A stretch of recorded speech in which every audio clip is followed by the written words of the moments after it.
recuerden en poner vista del hablante en su selección del cuadro superior que aparece en el zoom, superior derecho, a su derecha, y con ello entonces vamos a poder ver esto. Básicamente entonces lo que nos interesaba era problematizarlo en esta situación. Es decir, ¿qué sucede cuando, cómo se podría entender la caries en una situación donde se está advirtiendo de que el surco es muy profundo? Entonces, para entenderlo y cómo resolverlo, eh, nada más que había que entender y recordarse cuáles son las etapas de la caries, eh, cómo se reconoce la caries a nivel del estudio, ¿cierto? Donde podemos reconocer una caries, una zona superficial, una zona correspondiente al cuerpo de la lesión, ¿cierto? Que la Sí, tenemos sí, acá. sí, porque me Ahí, recordó desde ahí, se tu, está, tu vamos a hacer, trabajo, estoy medio loco. ahí sí, donde tenemos entonces el cuerpo de la lesión, ¿cierto? Eh, y lo que correspondía a la zona oscura, que la vamos a poner acá, zona oscura y zona translúcida. Vamos a suponer que esto es así. Vamos a suponer que estas son las zonas de la caries. Entonces, ¿en qué consistía básicamente el ejercicio? En ser capaz de extrapolar esto. Entonces, básicamente debería entenderse que iba a haber una lesión de caries ahí y otra lesión de caries ahí. Básicamente eso, dado que el concepto de superficie pasaba a ser esa línea. Entonces, ¿qué es lo que a nosotros nos interesaba que dimensionaran? Era de que el proceso de la caries en sitios anatómicos específicos podía tener entonces un aspecto como el que estamos describiendo acá y acá. Obviamente alguien podría decir, bueno, pero ¿qué pasa con el fondo? Bueno, el fondo también, pues, no debería haber problema. Pero el fondo, si nosotros cuantificamos el punto de comparación de la superficie, por ejemplo, que esto correspondría a una superficie, en el caso del fondo va a ser eso la superficie nada más. Y como es solo eso la superficie, entonces podríamos entender o extrapolar de que la carie en esa zona va a ser así pequeñita, por el concepto de la superficie que es. Entonces, ¿qué es lo que va a estar pasando en esto? Es que vamos a estar viendo de que la caries adopta una forma más bien de esta forma. Quizás podríamos poner ahí. Pero lo que uno percibiría desde oclusal, en que la caries acá es un punto. Sin embargo, la caries se abre hacia, hacia los lados. Entonces, eso es básicamente lo que deberíamos ir interpretando y era el objetivo de lo que deberíamos ver. Básicamente, nuevamente, entender de que el problema de la caries sigue siendo algo superficial, pero que deberíamos ver que hay una extensión por un lado, que es la que tenemos ahí, con la misma zona superficial, cuerpo y todo lo demás, y lo mismo acá. Esto que estamos describiendo acá es algo que ocurre precisamente en zonas como esta, donde tenemos un punto, y por eso es muy habitual que suceda que cuando uno está examinando o tratando de evaluar una cara oclusal de un molar, supongamos que esa es la cara oclusal, la zona de los rebordes, la zona de los surcos. Cuando nosotros vemos una caries acá, que va a tener no solamente el color negro que estamos viendo acá, sino que nos recordaremos que sería este blanco tiza que caracteriza a la zona, ¿cierto? Vamos a ver si vamos a suponer que es la zona desmineralizada, que está la caries en desarrollo. Entonces, al momento que nosotros observemos esto, en realidad como un punto, vamos a estar viendo nosotros un punto acá, y la caries va a abrirse hacia el interior. Entonces suele tener ese aspecto como de piramidal, cuyo vértice da hacia la superficie. Entonces, cuando uno enfrenta caries de este tipo y uno empieza a eliminar la lesión con la turbina, uno se encuentra con extensas lesiones por dentro. ¿Mm? ¿Ya? Entonces, aquí estamos emulando lo que es luego de que eliminamos la zona superficial y nos encontramos con toda esa zona de caries, muchas veces caries incluso a nivel dentinaria, ¿ya? Con el color marrón que hemos estado describiendo nosotros en reiteradas ocasiones, distinto al color de dentina sana. Y básicamente eso es lo que nosotros vemos luego de la primera instrumentación. Es decir, en un momento eran puntos, cuando empezamos a eliminar nos damos cuenta que la caries se extendía por dentro y al final queda expuesta esa dentina. Entonces, el ejercicio iba por este lado. Primero, en conceptualizar e interpretar exactamente lo que nosotros ya hemos señalado en otros momentos. No hay nada distinto. Pero dado que aparece este tipo de situación, entonces genera una condición eh, morfológica distinta de la caries. Obviamente, estaríamos viendo acá una caries que podría ser relativamente pequeña cuando tiene su aspecto inicial. Después, cuando la caries se extiende y va llegando a dentina, suele ocurrir de que un concepto que también habíamos señalado anteriormente, que suele tener como una extensión hacia del límite amelo dentinario y por ende el ataque ácido continúa entonces desarrollándose en los otros dientes, en la otra zona del diente probablemente tal. Entonces aquí vemos que hay una zona piramidal mayor, una primera pirámide que viene del esmalte, y después otra zona piramidal en la zona dentinaria. Más bien trapezoidal, ¿cierto? Más bien trapezoidal. Y ese era básicamente el ejercicio. Otro aspecto que, si bien no lo habíamos nosotros señalado a esta altura, y que lo vamos a reforzar el día viernes, previo a la actividad del taller, es que la caries igual suele tener una distribución o dispersión em, siguiendo ciertos reparos anatómicos normales. Por ejemplo, en las caries superficiales de caras proximales, vamos a ponerlo así, si bien nosotros ya vimos cómo se distribuía a nivel de la caries habitual con la superficie, suele seguir también la orientación de los prismas del esmalte, ¿ya? Entonces, eso le confiere cierta particularidad al momento de considerar su distribución. Y por otro lado, después sigue la distribución de los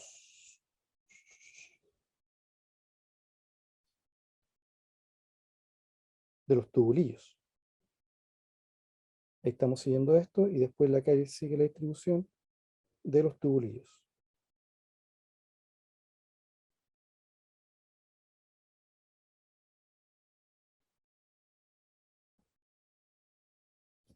Entonces, aquí hay unos aspectos que igual conviene tener presente en lo que corresponde la forma en la cual nosotros podemos ir visibilizando el desarrollo de la caries.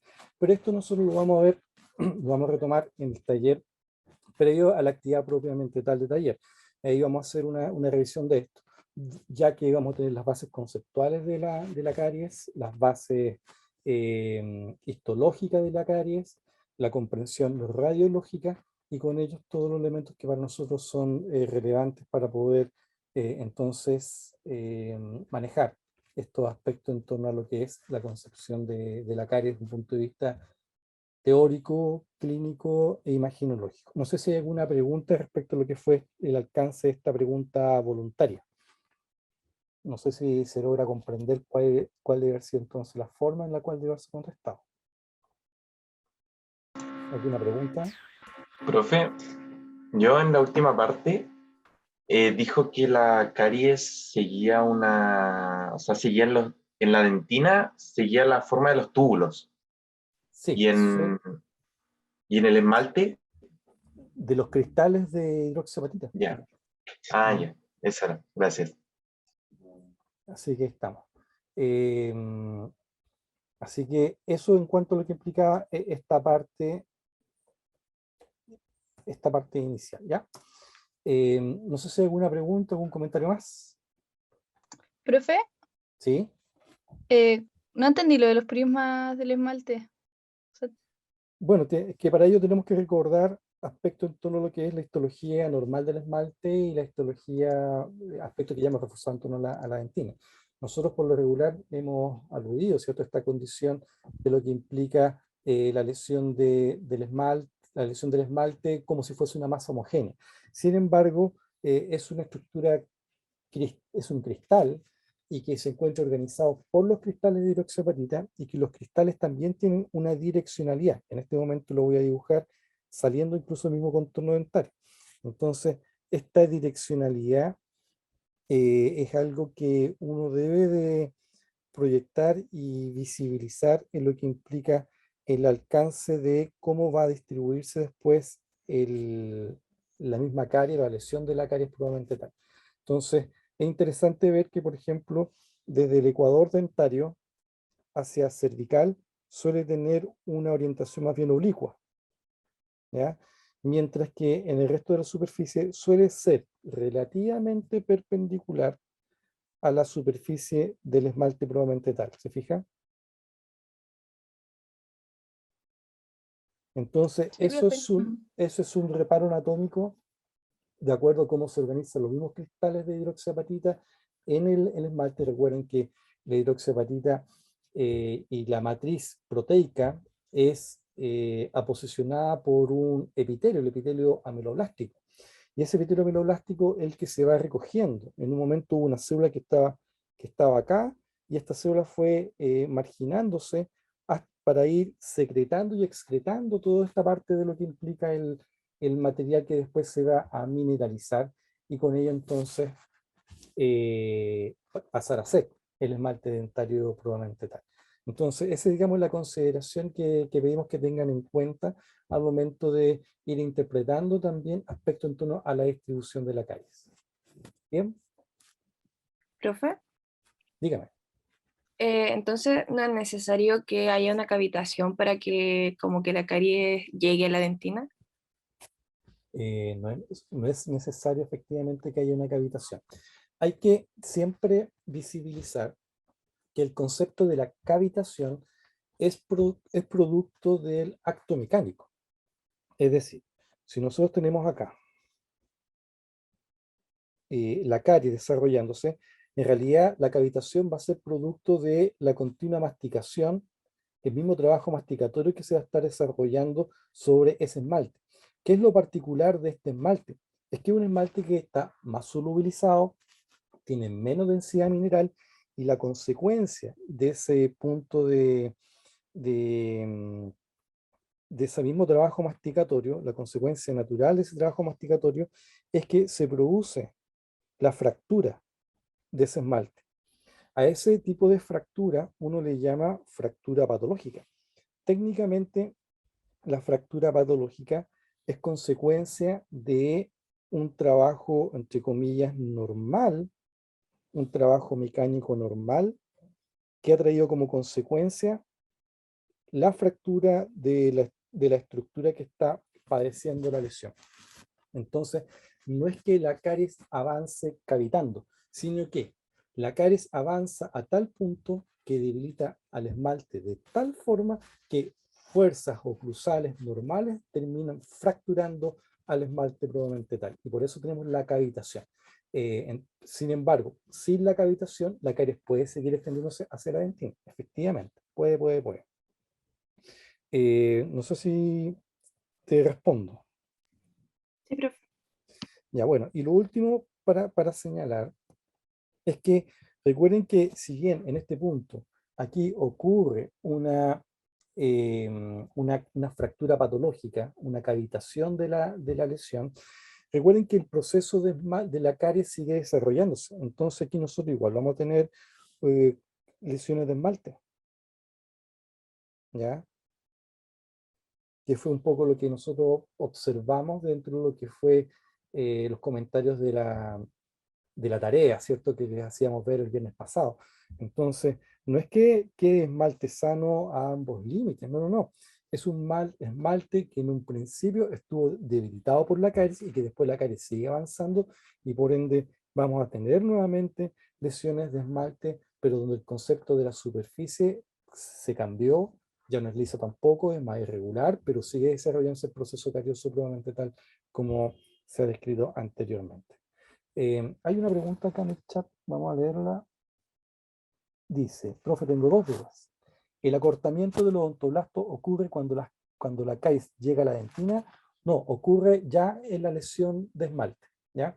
En la lesión de esmalte, obviamente, dependiendo de la magnitud de la lesión de esmalte, es decir, qué tan extensa es, y segundo, cuánto tiempo lleva, ya va a haber una reacción odontoblástica. La primera reacción es la esclerosis del tubo. Para que ocurra la esclerosis, igual hay un recogimiento natural del proceso odontoblástico, ¿ya? Entonces, eso es en lo primero. Así es que ya empieza a haber, como te decía, un recogimiento del proceso. La segunda pregunta, ¿las células mesenquimáticas siempre están debajo de los odontoblastos o solo aparecen cuando ocurre la necrosis para reemplazarlo? Bueno, esto se responde nuevamente reconociendo los aspectos propios de la histología normal. En la histología normal de la pulpa, nosotros tenemos una capa odontoblástica, una zona oligocelular, o pobre en células, que es la que tenemos ahí en blanco, esa sería la zona oligocelular, capa odontoblástica, zona oligocelular, zona rica en células. Y esta zona rica en células es donde se alojan las células mesenquimáticas. Entonces no es que aparezcan ante la lesión necrótica, sino que son reclutadas cuando entonces ocurre un proceso de muerte pulpar y entonces estas células son de algún modo activadas para que vayan a trabajar, ¿ah? Y se diferencian y puedan cumplir con su misión de emular el rol de la capa odontoblástica, del odontoblasto que se murió, y sea capaz de inducir este material osteoide de sellado, ¿cierto? Para buscar alguna forma de cómo contener el avance de la lesión hacia el tejido blando. Pero no, las células mesenquimáticas están permanentemente presentes ahí en la pulpa. ¿Bien? ¿Más preguntas, jóvenes?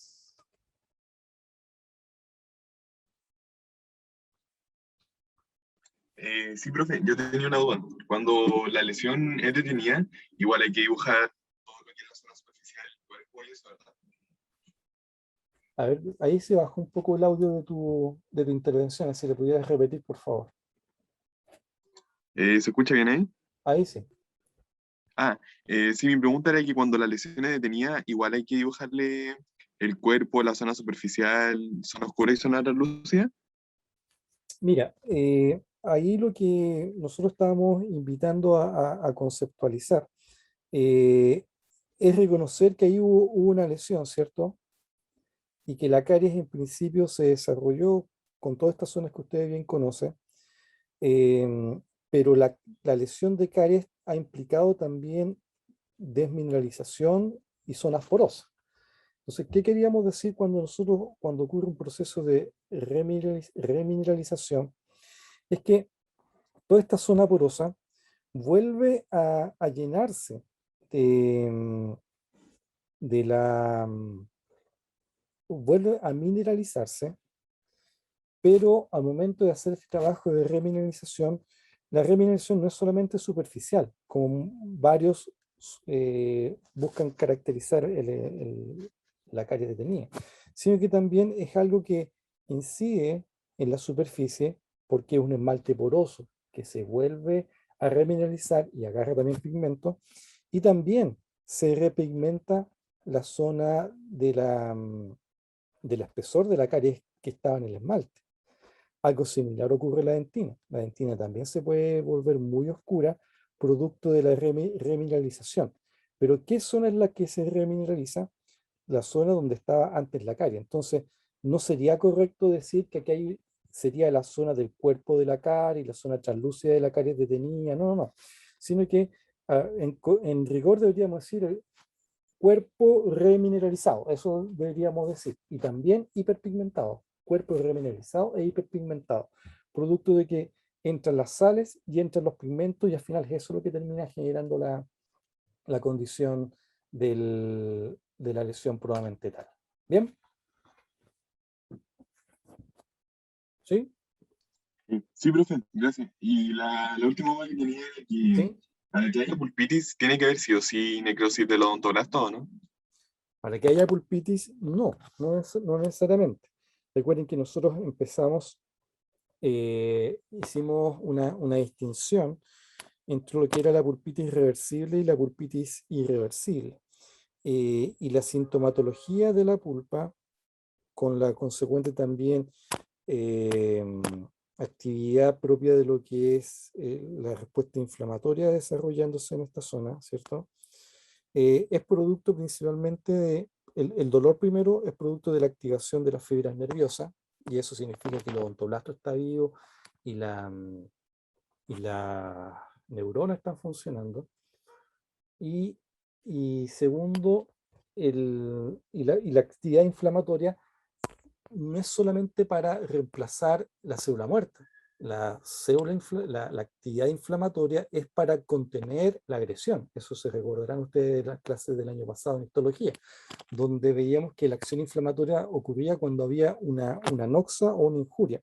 Entonces, en este caso, bacterias que pueden estar tratando de entrar o elementos de algunas toxinas que pueden estar penetrando, tipo alguna enzima o algún tipo de elemento bacteriano, puede inducir la respuesta inflamatoria también. Y esa respuesta inflamatoria entonces va a estar acotado a él. Ahora bien, mientras más pequeño sea el agente agresor, mientras menor sea la severidad del ataque, obviamente vamos a tener una respuesta inflamatoria más localizada y de mayor capacidad de controlar en la medida que la noxa sea pequeña. Pero ahí ya hay signos de pulpitis también, pero una pulpitis transitoria, pulpitis reversible, y mientras hay inflamación y dilatación de los vasos, entonces ahí va a seguir habiendo, o sea, va a estar en desarrollo la, la, una respuesta inflamatoria probablemente tal, ¿ya? Pero si bien fue una parte de las preguntas que hicimos, básicamente había que reconocer este tipo de condición. ¿Más preguntas? Profe, ¿Sí? em, puede ocurrir, o sea, de qué va a ocurrir, ocurre, creo, pero cuando, por ejemplo, ya hay una caries y se cavita, pero no es profunda y no llega a afectar la caries, digo, la dentina, ahí solamente habría formación de dentina esclerótica a pesar de que haya una cavitación. O sea, por ejemplo, que se detuvo por limpieza, porque se dieron las condiciones de que se detenga. A ver de nuevo. O también, Vamos de nuevo. ya, a ver, se forma la caries y Mm. hay una cavitación, pero no es profunda, no sé, por la limpieza y todas las condiciones que se dieron para que no sea profunda. ¿Ya? Ahí solo habría una creación de la dentina esclerótica, porque no afectó a la dentina al fin y al cabo, ¿o no? Bueno, todo, como tú bien dijiste, en parte de tu intervención va a depender de las condiciones locales, ¿ya? Eso efectivamente va a determinar efectivamente si va a haber más reacción dentinaria. Ahora bien, la dentina esclerótica ante una cavitación de esmalte en realidad va a ser una de las reacciones pulpares. Va a haber dentina esclerótica, va a haber dentina terciaria generándose, el proceso odontoblástico va a empezar a recogerse, arrancándose de esta noxa, em, mientras la caries se va deteniendo. O sea, todo va a estar ocurriendo, no es no es solamente a expensas de un tipo de reacción, sino que todo va a estar desarrollándose y obviamente en la medida que logre generarse esta condición de tensión, vamos a tener una respuesta exitosa, pero todo empieza a ocurrir igual. Dentina esclerótica, recogimiento prosontoblástico, dentina eh, reaccional, terciaria y todo eso. ¿Mm? Profe, entonces, la dentina terciaria no es necesariamente que se vea afectar la dentina para que se genere, ¿cierto? Es que sí, bueno, es que mira, recuerda cuando hablamos de dentina terciaria, estamos hablando de una capacidad de odontoblasto todavía conservada para producir dentina. Esa es, digamos, la condición sine qua non. Entonces tiene que haber un odontoblasto vital con capacidad de producir esta dentina en una tercera capa. Para que eso ocurra, el ataque que tiene que estar ocurriendo no debe ser tan profundo. Puede llegar a dentina, pero no puede ser tan intenso. Y ahí cuando cobra sentido lo que tú decías. Si la cavitación quedó en zona de autolimpieza, quedó en punto en que, a pesar de todas las fracturas, quedaron en una condición favorable para el cepillado, para la salivación, empezó a preocuparse más, etcétera. Todas estas variables, entonces van a bajarle la potencia a ese ataque de la caries. Y va a ser una caries va a ser una caries en dentina. Pero la dentina debería tener la capacidad de poder defenderse. Pero como bien decimos, estamos señalando que depende de la capacidad de odontoblasto por un lado, de las condiciones locales por otro, y del manejo de la persona que está padeciendo esta caries. O sea, no son factores aislados, son varias cosas las que tienen que darse para que una caries dentinaria puede quedar detenida y el odontoblasto seguir vivo. Y eso pasa, pero hay factores y condiciones en las cuales tampoco, a veces no pasa. O sea, depende de todas esas cosas que tú mismo enumeraste hace un ratito. Bien.